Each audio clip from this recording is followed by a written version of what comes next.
Quand Bordeaux renoue avec son histoire, comme aux plus belles heures du port maritime, 4000 bouteilles de vin sont chargées à bord de ce vieux gréement.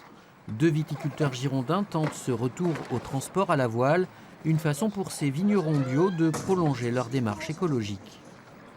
Produire du vin, c'est bien. Mais après, par rapport au carbone, par rapport à ceci, vous êtes hors norme, donc vous êtes comme tout le monde. Donc ce qu'il faut, c'est faire des expériences. Et là, il y a une belle expérience. Une expérience lancée depuis 4 ans par une société brestoise qui affrète de vieux voiliers. Quand ils ne promènent pas les touristes, le Biche se transforme en cargo. Restauré par une association bretonne, cet ancien tonnier des années 30 a quitté Lorient vendredi, direction l'Île-Dieu, puis Bordeaux, pour faire le plein de marchandises. On a droit à une dizaine de tonnes à bord du bateau. Donc, effectivement, c'est pas un porte-conteneur, on ne peut pas prendre énormément de fret.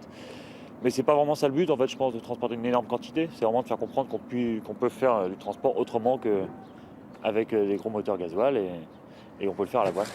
Échalotes, bière, vin, toutes ces marchandises seront labellisées transportées par voilier. Une plus-value symbolique pour un mode de déplacement plus lent et plus coûteux, mais rentable selon ses concepteurs.